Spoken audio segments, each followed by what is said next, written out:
V utorok 10. decembra ožila v Spišskom divadle jedna z najstarších povestí, ktorá sa viaže k putovaniu listiny od ostrihomského arcibiskupa, ktorá je zároveň prvou písomnou zmienkou o našom meste.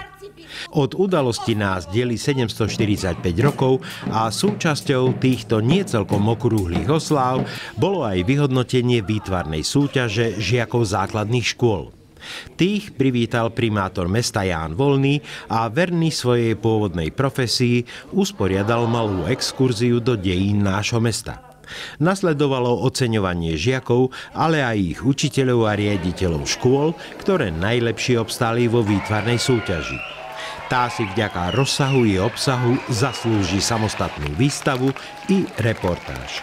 Inscenácia povesti bola len ukážkou zo zbierky povestí a príbehov pod názvom Skala útočiska od autora Petra Karpinského. Tu uviedol spolu s vydavateľom Jánom Petrikom z Fama Artu v obradnej sieni radnice.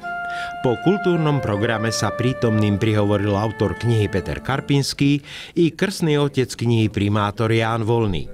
Ja som stále mal taký pocit, taký deficit, že v mojom meste, to, ktoré mám veľmi rád, že chýba mi taká prezentácia práve tej histórie, pretože ja si skutočne myslím, že Spišská Nová Ves patrí medzi jedné z tých najkrajších a najhistorickejších miest, ktoré sú v tomto našom okolí. Stále sa prezentuje, ja neviem, Bratislava, alebo Banské Mesto, Banská Bystrica, Banská Štiavnica na východe, Levoča, Kežmarok, Košice.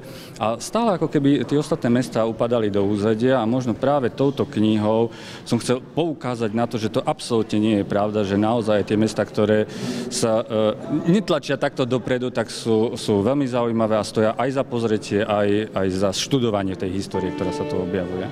Kniha pozostáva z 10 príbehov, ktoré majú ambíciu osloviť ako detského, tak dospelého diváka, ale bez rozdielu veku každého spišskonovovešťana. Je to niečo, čo nám tu chýbalo. Je to kniha povestí, poviedok, rozprávok zo Spišskej Novej Vsi a okolia, teda také povzbudenie našej regionálnej histórie a vlastne cez túto literatúru sa tieto informácie dostanú hlavne k deťom, k mládeži, lebo prioritne sú pre nich určené a ja som veľmi rád, že Spišská Nová Ves alebo celý región Stredného Spiša má od dnešného dňa takúto vynikajúcu knihu. Práve v tomto predvianočnom období má ešte teplá kniha jednu ambíciu naviac.